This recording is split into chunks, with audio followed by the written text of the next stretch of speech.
Dear students अस्सलाम वालेकुम। आज का मेरा लेक्चर नंबर 3 है। आप लोगों के साथ चैप्टर नंबर 1 स्टार्ट किया हुआ था, मैट्रिसेस एंड डिटर्मिनेंट। एक्सरसाइज 1.1 हो चुकी थी। आज हम स्टार्ट करेंगे एक्सरसाइज 1.2। और एक्सरसाइज 1.2 स्टार्ट होने से पहले मैं आपको कुछ डेफिनेशन बताऊंगा, इस एक्सरसाइज में यूज़ हो रही हैं। Definition number 1, square matrices. अब स्क्वायर मैट्रिसेस की मेरे पास डेफिनेशन है, number of rows and number of columns are same is called square matrices. Matrices के अंदर नंबर ऑफ रोज और नंबर ऑफ कॉलम सेम हो, उससे कहते हैं आप स्क्वायर मैट्रिसेस। जैसे कि मिसाल के तौर पर एक मेरे पास मैट्रिसेस दिया हुआ है 2 2 2 और 0। सबसे पहले देखें नंबर ऑफ़ रोज़ कितनी है, 2 रोज़ हैं। और नंबर ऑफ़ कॉलम कितने हैं, 2 ही कॉलम है। इसको ऑर्डर की फॉर्म में लिखने के लिए 2 क्रॉस 2 या 2/2 दोनों की नंबर ऑफ़ रोज़ और नंबर ऑफ़ कॉलम सेम है, इसे कहते हैं आप स्क्वायर मैट्रिसेस। इसके एक और डेफिनेशन भी है, order are same is called square matrices. दोनों का ऑर्डर सेम हो, नंबर ऑफ रोज और नंबर ऑफ कॉलम इक्वल हो, उससे कहते हैं आप square matrices. Number 2, rectangular matrices. 2 definition मेरे पास, rectangular matrices, number of rows and number of columns are not same is called rectangular matrices। Matrices के अंदर नंबर ऑफ रोज और नंबर ऑफ कॉलम सेम ना हो, उसे कहते हैं आप रेक्टेंगुलर मैट्रिसेस।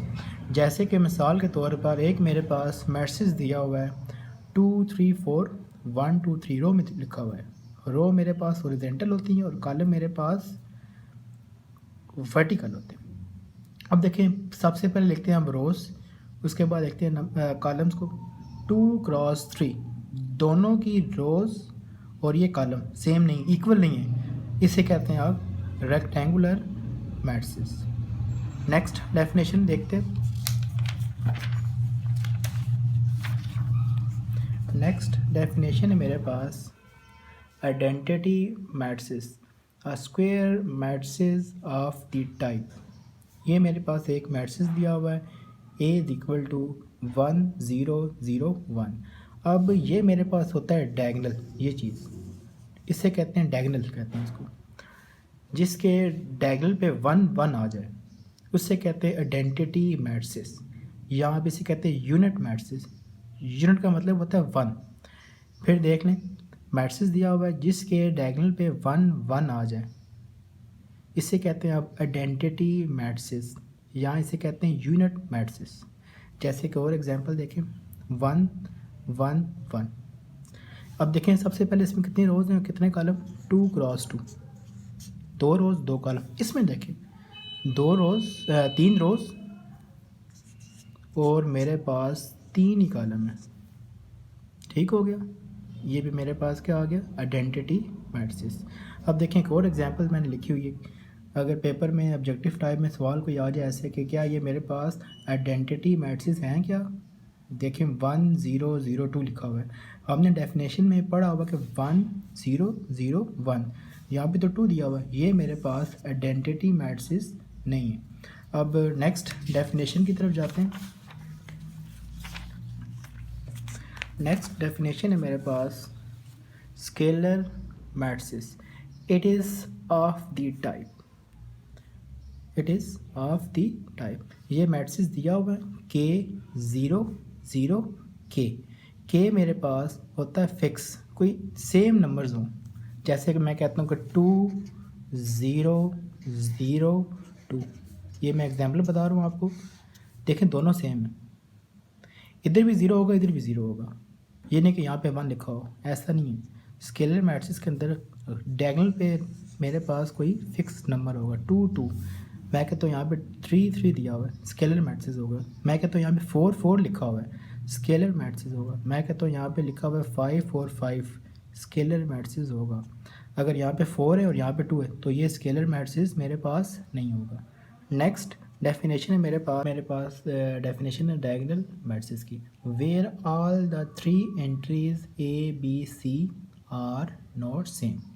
ये मेरे पास एक मैट्रिक्स दिया हुआ है, ए 0 0 0 बी 0 0 0 और सी। अब देखें डायगोनल के ऊपर तीनों सेम नहीं है, ए बी सी है, ठीक है। जैसे कि मैं एग्जांपल देता हूँ कि ये मेरे पास एक मैट्रिक्स दिया हुआ है, स्क्वायर ब्रैकेट ऐसे कहते हैं, लिखा हुआ है यहाँ पे 1, यहाँ पे 0, यहाँ पे 0 और यहाँ पे 2। देखिए दोनों सेम नहीं है, 1 और 2। मैं अगर यहाँ पे कहूँ 2 लिखा हुआ है और यहाँ पे लिखा हुआ है 3, दोनों सेम नहीं है। और ये मेरे पास कौन सा मैट्रिक्स होगा? Diagonal matrix. नेक्स्ट डेफिनेशन देखते हैं, नेगेटिव मैट्रिक्स। बड़ी आसान डेफिनेशन है ये। Negative matrix is obtained changing the sign.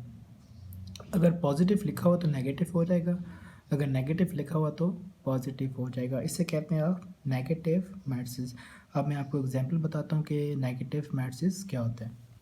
Let's suppose A matrix दिया हुआ है 1 1 1 और 1। मैंने कहा था कि अगर पॉजिटिव लिखा हुआ तो नेगेटिव हो जाएगा और नेगेटिव लिखा हुआ तो पॉजिटिव हो जाएगा। अब इसके साथ पॉजिटिव लिखा हुआ है तो नेगेटिव हो गया, इसके साथ पॉजिटिव लिखा हुआ है तो नेगेटिव हो गया, इसके साथ पॉजिटिव लिखा हुआ तो नेगेटिव हो गया, इसके साथ पॉजिटिव लिखा हुआ तो नेगेटिव हो गया, इसके साथ पॉजिटिव लिखा हुआ ये भी मेरे पास नेगेटिव हो गया। अब एक और डेफिनेशन बताता हूँ आपको मैं। मैट्रिक्स बी दिया हुआ है 2 -1 +8 और 2। ये बी कन्वर्ट होगा किसके अंदर? नेगेटिव साइन के अंदर।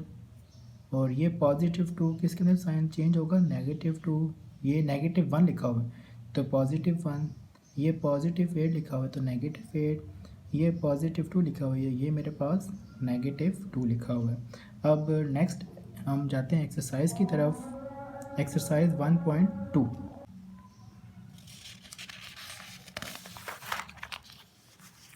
एक्सरसाइज 1.2 फर्स्ट मेरे पास क्वेश्चन नंबर 1।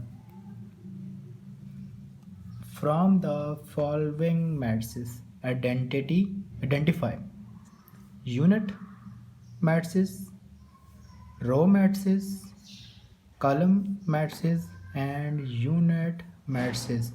मैंने बताया था कि यूनिट मैट्रिक्स को आप आइडेंटिटी मैट्रिक्स भी कहते हैं। एक्सरसाइज 1.1 के अंदर हम पढ़ चुके हैं कि रो मैट्रिक्स क्या होता है, कॉलम मैट्रिक्स और यूनिट मैट्रिक्स क्या होता है। ये पहला पार्ट लिखा हुआ है A = 0 0 0 0। ये हम पढ़ चुके हैं एक्सरसाइज 1.1 के अंदर। इससे कहते हैं आप नल मैट्रिक्स। मैट्रिक्स के अंदर सारे ज़ीरो हों, उससे कहते हैं आप null matrix. Where A is null matrix. इसका आंसर आप ऐसे लिखेंगे आप, ठीक हो गया। अब देखें सेकंड, पहले का सेकंड बी पार्ट 2 3 4। अब लिखा हुआ है, ये रो में लिखा हुआ है, ये कौन सा मैट्रिक्स होगा? क्योंकि ये मेरे पास रो में लिखा हुआ है। Where B is row matrix. इसको ऐसे लिखेंगे आप। अब देखें सी कैसे लिखा हुआ है, where C is column matrix. ये कॉलम की फॉर्म में लिखा हुआ, कॉलम मैट्रिक्स। अब देखें डी, देखें 1 0 0 1। अब मैंने डेफिनेशन में बताया था कि मेरे पास यहाँ पे क्या आ गया, 1 1 आ गया। इससे कहते हैं आप unit matrix. Where D is unit matrix. और ई देखें क्या लिखा हुआ है, ई मैट्रिक्स दिया हुआ है, उसके अंदर 0 लिखा हुआ है, इसे कहते हैं null matrix. Where E is null matrix, null matrix. और एफ पार्ट देखें किस फॉर्म में लिखा हुआ है, कॉलम की फॉर्म में लिखा हुआ है, इसे कहेंगे आप कॉलम मैट्रिक्स। ये था मेरे पास क्वेश्चन नंबर 1 कंप्लीट हो चुका है। अब सवाल नंबर 2 की तरफ जाते हैं। अब सवाल नंबर 2 करते हैं एक्सरसाइज 1.2 का। From the following matrices identify square matrices, rectangular matrices, row matrices, column matrices, identity matrices और मेरे पास नल मैट्रिसेस। अब आपने ये बताना है कि मेरे पास मैट्रिसेस कौन सा है, इसमें से सब में से बताना है। अब देखें, सबसे पहले ये पहला पार्ट, दूसरे का पहला पार्ट फर्स्ट, -8 2 7 12 0 4 कितने रोज़ कितने कॉलम, 2 रोज़ हैं और 3 कॉलम हैं। आप बताएं ये मैट्रिक्स मेरे पास कौन सा होगा। डेफिनेशन मैं अभी बता के आया हूँ आपको, जिसका ऑर्डर सेम ना हो, जैसे कि नंबर ऑफ़ रोज़ और नंबर ऑफ़ कॉलम बराबर ना हो, उससे कहते हैं आप रेक्टेंगुलर मैट्रिक्स। दूसरे का पहला पार्ट मेरे पास क्या है, रेक्टेंगुलर मैट्रिक्स। ये आप बताएंगे आप।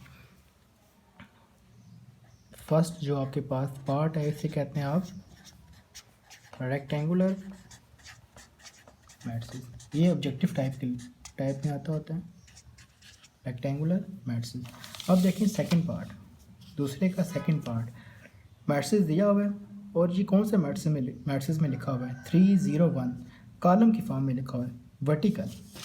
दूसरा बताता हूँ आपको, सेकंड पार्ट लिखा हुआ है कॉलम मैट्रिक्स। नेक्स्ट अब देखें तीसरा 6 -4 3 और -2, नंबर ऑफ़ रोज़ 2 हैं और नंबर ऑफ़ कॉलम भी मेरे पास 2 हैं। दोनों की नंबर ऑफ़ रोज़ और नंबर ऑफ़ कॉलम इक्वल हैं, इससे कहते हैं स्क्वायर मैट्रिक्स। तीसरा पार्ट स्क्वायर मैट्रिक्स। आगे देखें नेक्स्ट,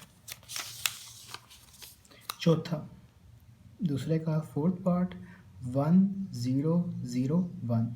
अब देखें मैंने बताया था डेफिनेशन में आपको 1 और 1, और ये मेरे पास मैट्रिक्स कौन सा होगा, आइडेंटिटी मैट्रिक्स। चौथा identity matrix.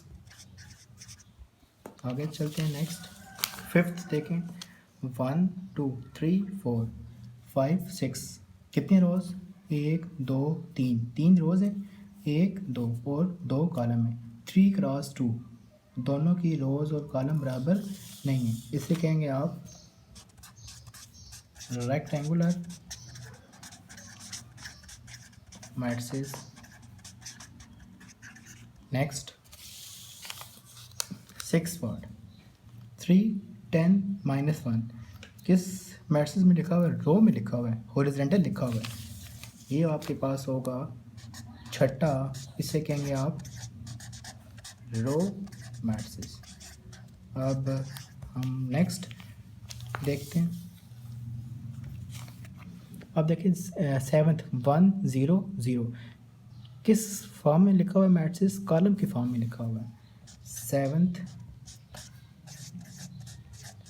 Column matrix. Eighth part दूसरे का एट्थ, कितने रोज़, 3 रोज़ हैं और मेरे पास 3 ही कॉलम हैं, दोनों की रोज़ और कॉलम सेम है, इसे आप कहेंगे रेक्टेंगुलर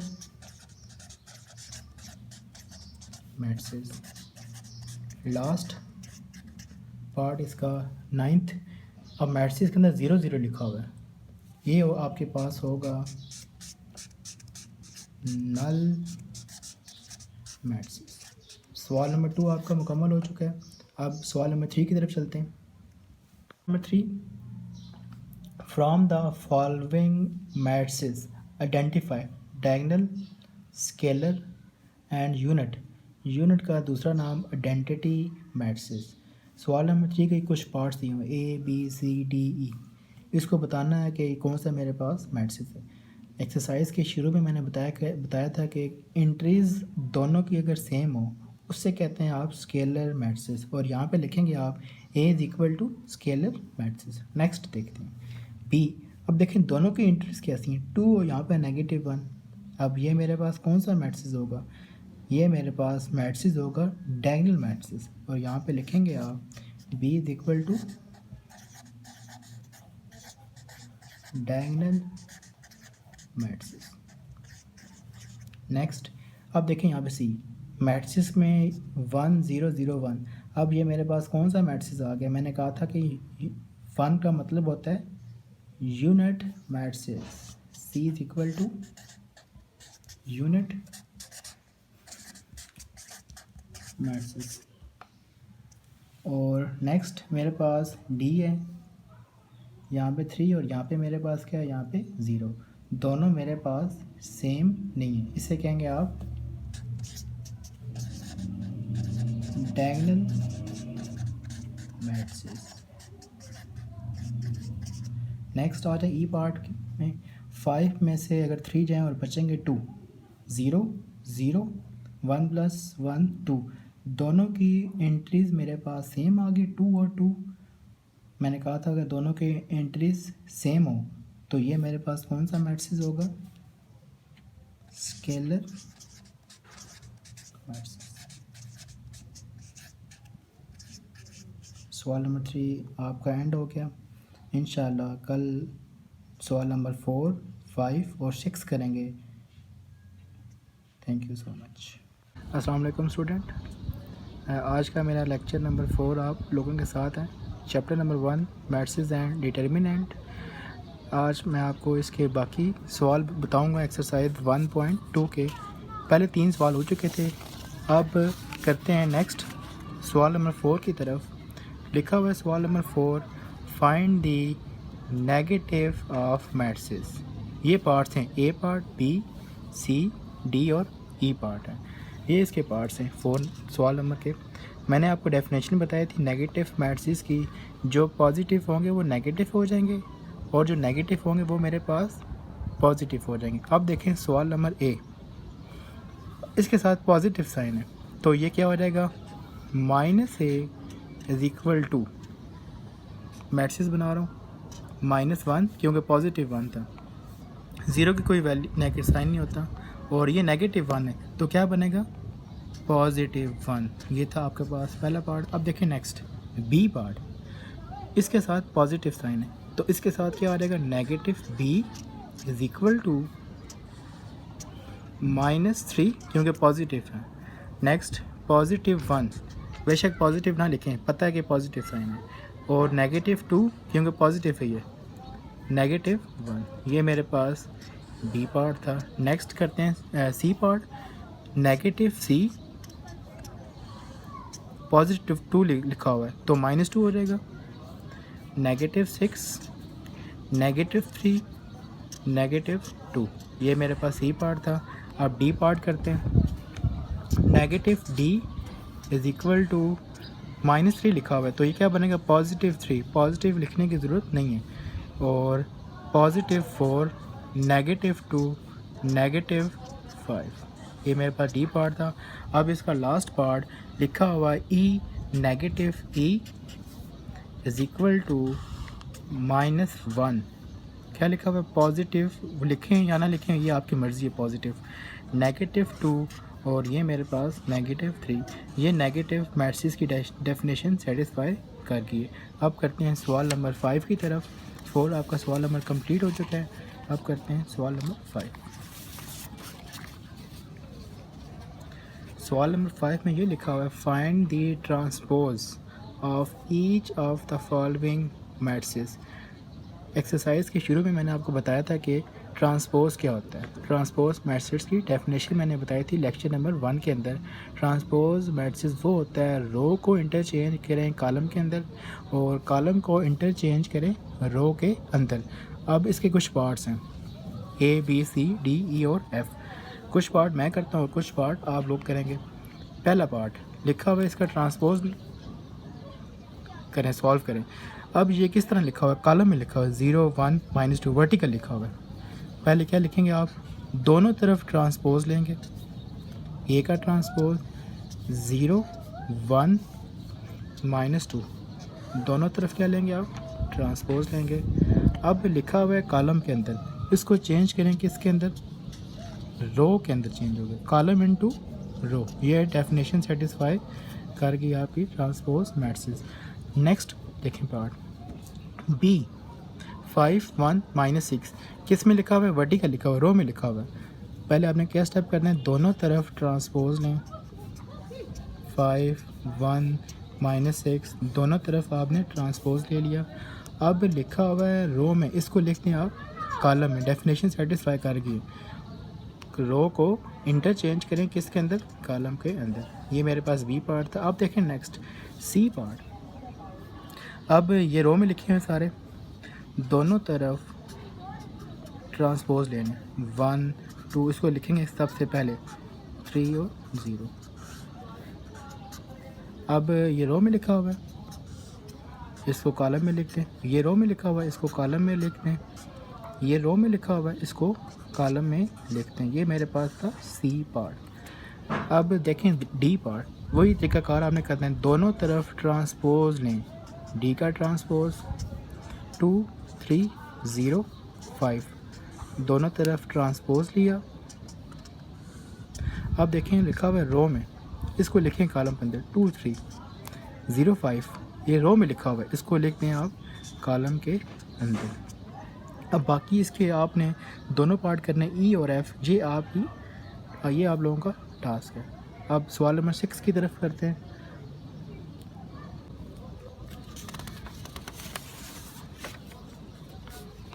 अब मेरे पास सवाल नंबर 6 आ गया। इसके दो पार्ट्स हैं। लिखा हुआ है verified that if A matrix दिया हुआ है, बी भी मैट्रिक्स दिया हुआ है, देन इसके दो पार्ट्स हैं। पहला पार्ट मैं करूँगा और सेकंड पार्ट आप लोग खुद करेंगे, ये आपका टास्क है। पहला पार्ट लिखा हुआ है ए ट्रांसपोज का whole transpose is equal to A transpose का whole transpose is equal to A. पहला पार्ट मैं करवाता हूँ और सेकंड पार्ट आप लोग खुद करेंगे। First part, left hand side की मदद से आपने राइट हैंड साइड प्रूफ करनी। ये वाली मेरे पास लेफ़्ट हैंड साइड होती है और इज इक्वल टू की इस साइड वाली राइट हैंड साइड होती है मेरे पास। पहले लिखते हैं ये given A is equal to matrix लिखा, ये मेरे पास गिवन था, ये आप आगे लिख देंगे आप गिवन। अब लिखा हुआ है ए ट्रांसपोज, सबसे पहले इसका ट्रांसपोज लें। स्टेप बाय स्टेप आपने करना है, लिखना है आपने taking transpose on both side, दोनों तरफ लें ट्रांसपोज। ए का ट्रांसपोज इज इक्वल टू 1 2 0 1, दोनों तरफ ले लिया ट्रांसपोज। डेफिनेशन के मुताबिक ये रो में लिखा हुआ है, इसको लिखें 1 2 को कॉलम के अंदर 1 2, रो में लिखा हुआ है 0 1 और ये मैट्रिक्स आ जाएगा। ठीक हो गया यहाँ तक। आगे लिखा हुआ है टेक ए ट्रांसपोज का होल ट्रांसपोज, एक दफ़ा तो ट्रांसपोज ले लिया आपने, अब इसका दोबारा से ट्रांसपोज लेना है। अगेन लिखेंगे आप, again transpose on both side, दोबारा से ट्रांसपोज लेने आपने। देखें ए ट्रांसपोज पे पहले था होल का ट्रांसपोज इज इक्वल, इसके भी ट्रांसपोज लेंगे 1 0 2 1 का ट्रांसपोज। अब इसको देखें कि मैं कैसे लिखता हूँ। लिखा हुआ है मेरे पास इसका ट्रांसपोज लेने, ये रो में लिखा हुआ है, इसको 1 0 2, ये रो में लिखा हुआ है, इसको कॉलम में लिखते हैं 2 1। अब देखें ये किसके बराबर आ गया, क्या दोबारा इसी सवाल के बराबर आ गया, ए के बराबर। चेक कर लें आप, ए इज इक्वल टू 1 2 0 1। अब देखिए यहाँ पे, ये तो शुरू में लिखते हैं इसको, ये किसके बराबर आ गया, दोबारा उसी के बराबर आ गया, हेंस प्रूव्ड। और इसका सेकंड पार्ट आप लोगों ने होम टास्क है आपका, ये आप लोगों ने खुद करना है और मुझे बताना है। अगर इसमें कोई इशू हुआ तो मुझे आप टेक्स्ट कर सकते हैं। एक्सरसाइज 1.2 आपकी मुकम्मल हो चुकी है। इंशाल्लाह कल के लेक्चर में हम एक्सरसाइज 1.3 स्टार्ट करेंगे। Stay blessed, thank you.